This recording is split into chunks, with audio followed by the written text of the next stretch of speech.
Welcome, everybody, to the People, Purpose, and Profits Business Coaching Podcast. My name is Brian Buck, and my wonderful co-host is Kat. And we are excited to talk to you today about something that a lot of high performers will probably relate to. And I think the business owners, the small to medium-sized business owners, coaches, consultants, you guys are all high performers. There's no one who doesn't enter that field without being a high performer. And this is something that I recently heard, and it just made me think about this applied to me in my journey. And it's something that I still always struggle with. I was even thinking in preparing for this, even though we hear and we put things into practice, these are like ongoing struggles. And we're never done. So the more we can hear about it, the more it just helps us get to another level. And the topic is, when we're a visionary, what that can mean to us as high performers. Because when we're a visionary, we often are so focused on where we want to go and the options that are available, it pauses us, it freezes us. We get the paradox of choice. Like, there's another story, and if I offer you 2 apples and say, which one do you want? You're now going to compare which apple is better. But if I give you an apple and an orange, it says, which one do you want? It's very different. So because we now have something to compare to, we now spend all this time figuring out which apple's better, but if I just asked if you want an apple, you'd say yes. So paradox of choice means we're spending more time doing that, and it overwhelms us and frees us. So you want to maybe talk a little more about the topic, and then we can think about, what are some tips to be able to help people? Well, when I entered the professional space of self-development, I remember being a person with no goals, with no vision, or just something that seemed like, far-fetched dream. And all of a sudden, here I am, being instructed to write things down and dream as big as possible. And I noticed that I started getting excited. I was like, oh yeah, I can do all these things. Why didn't I see this before? And all of a sudden, I'm still looking into that.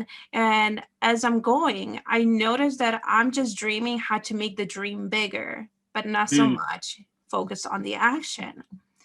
And I really didn't catch on to that until I was in a mastermind and someone said, well, you have to break things down.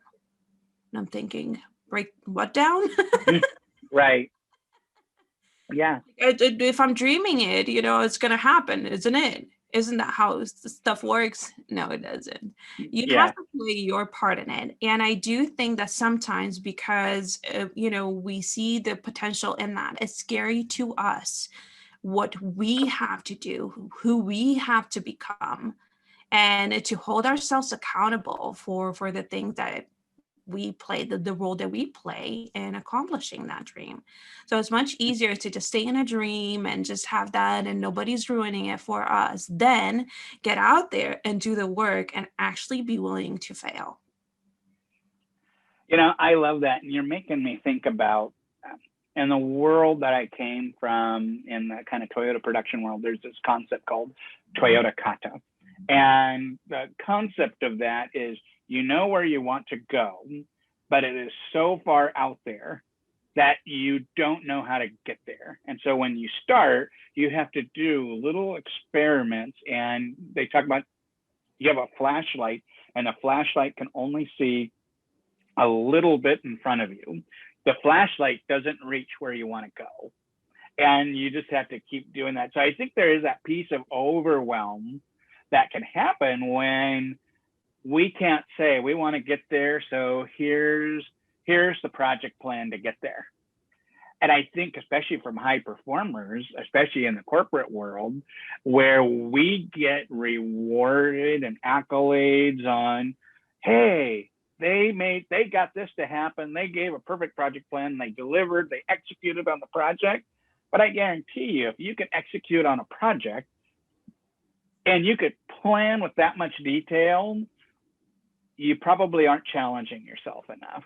That project is still safe, and you're not making as great as an impact as you could. And while the corporate world rewards that, in our own world, in our businesses as coaches, consultants, or small business leaders, or medium, we want to be thinking big. We want to be making that progress and those learning. And I think part of it is recognizing, is your energy on the end goal, or is your energy in the presence of what you're doing? So I think that's one piece that can help you eliminate the overwhelm is, you're going in the right direction.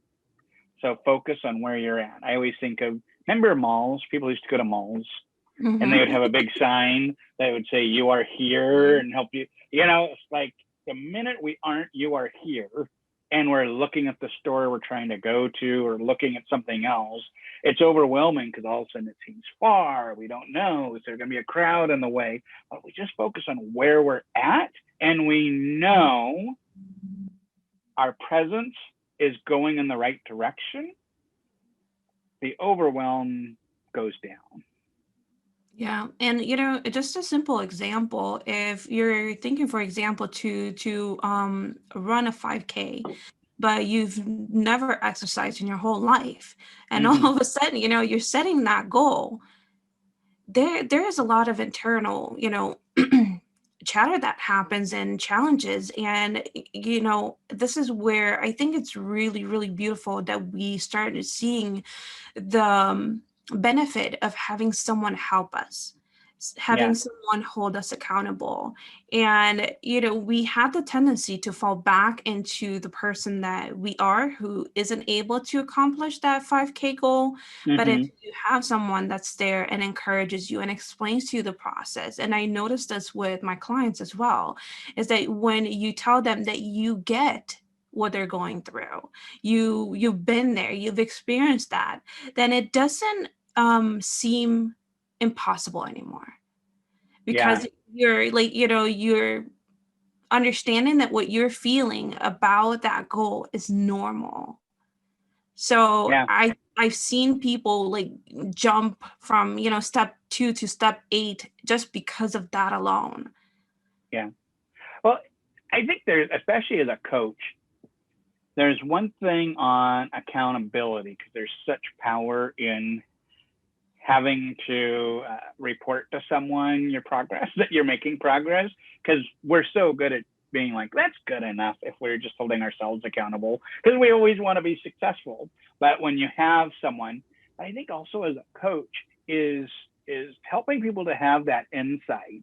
When you think about what I've learned about fear, everyone's going to have fear, but the minute you can name the fear, it goes down, because then you know what to do with that. How can I reduce that fear from happening? Or how can I make a plan that if my fear is true, can I recover? So all of a sudden you could come up with that. So I think that's one of the pieces where a coach really can help people in that form of overwhelm. I was just part of a accountability group recently where, someone had a solid plan and we met every week, and they're like, I didn't perform because I had all of this stuff going on in my head.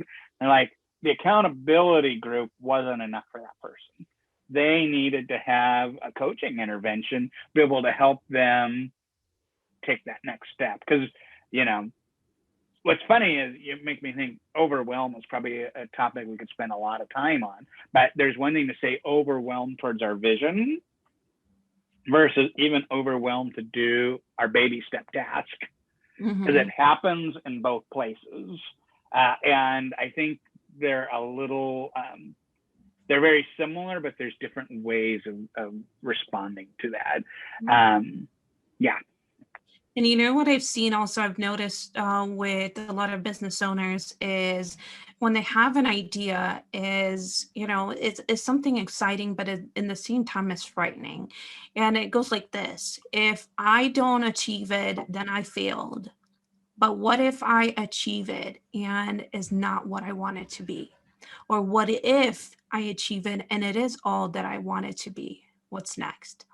And Right. there's so much that happens in our minds, and when we pay attention, we understand, because I think really what people confuse when is it's all about the vision, and people confuse the joy of that vision when we reach it to the journey of reaching that vision. And the beautiful part is the transformation that happens within yourself when you go towards any worthwhile goal. Well, and I also think that's the life of a high performer. And the whole fact, I wasn't coaching, but I was having a conversation with someone who had a coach who's a CFO, early 30s, and she's like, I don't know what I want to talk to my coach about. I'm like, I'm a 30 CFO, I'm living the life that I want. The next question would be, well, where do you want to go next? If it's just coaching about how to do well where you're at, as a high performer, you're like ready to move on to the next thing and thinking about where you go from there. So I think that whole concept of will things go the way that I want? I think there's a high piece on, as a high performer, we often get bored with what we've accomplished. And so what do you do with that? So, forget saying, well, once I accomplish it, will I be bored? The answer is you will be. And the nice thing is then you'll figure out what's next. What are you going to be bored about next? Because those are all triggers to say you're ready for growth again. You're ready for something new. Right. And also, the other thing that I noticed with people is that they take this path and they're, on it for like 30, 40, 50 years. And all of a sudden, the age becomes an excuse for why they're not going after something that feels like it would bring them alive. And I have clients who, are in the legal system and they're really well paid and they have all the security, but they're not being fulfilled. And then they have this vision and they have the knowing inside of themselves that this would be what makes their life worthwhile, but they're not going after it because age is in the way, and then they have to let go of some of the security that they have right now. So it's just it's an interesting topic. Well, yeah, I mean, that was a bit of the story of even of my business growth. It wasn't age, but when you're comfortable, when you've got the salary, when you've got something that you kind of like but don't love, then it's harder to get that hunger to go after your vision. But I do know, in my experience and those I've talked to, that vision never goes away. And it haunts at you and eats at you, and you're always saying, I'm not there. So I think there's a lot of opportunities to recognize if you've got a vision or if you've got a calling, at one point, the safety, security, and comfort will have to be at risk. But are there other ways that maybe you can achieve that while maintaining it? And, there's lots of things that we talk about. When we talk about simplicity, we did talk about some things in that, and it also comes down to your values. I was recently had a interesting conversation with other coaches on this is a VP who realized she is no longer in alignment with their CEO. And it was at the level of the CEO was operating and leading against the values they held personally. And this VP was saying, I don't know what to do, because she had a scarcity mindset that she'd be able to find another job that paid as well or had the kind of visibility. And one of the things I was sharing is, at what point is money and security more important than living your values for that person? And I would say the same thing is, at what point is money and security more important than the vision you're called to? So it's a hard thing, but I think when you start to look at it, And if you choose to really go after something, you always find a way. Right. But I think it's much harder to live a life that you knew you wanted to pursue something else than go for it and, experience the beauty. And I do think that everything that calls us, the visions that we have, they do call us to step into the person that we can truly be Yep. authentic. Yep. Right. I've said many times, I don't know if I've actually said it on the show, but for me, it's been more of a shedding of other things to be my truer self than it is adding. And so I think part of it is recognizing how are we being who are being called to be. And I guess it is interesting is our calling, our vision, could be another episode, but I think they're related. Like maybe it isn't about where we're wanting to go, but who do we need to be? So maybe they stay in the world of law, but they show up differently. Right. And we can have a calling with a lot of like different visions in it. Yep, exactly. And our vision isn't static. Exactly. The vision that we have now is very different than visions that I had 5 years ago or 10 years ago. So it keeps pulling us, Well, I have a vision, and that vision is the audience watches us on our YouTube channel, or our vision is that you subscribe to our audio podcast. And we're on all of the main ones, Apple, Spotify, and the rest. We also have a Facebook group, and join there, share your vision, share some of your struggles, share how you've gone through and overcome the paradox of choice. How do you continue to break things down so that way you do get progress towards your vision instead of being stuck? So join that. We would love to hear from you and interact with you. Thank you for listening. And it's been really fun talking about this topic, and we'll see you next time. See you next time.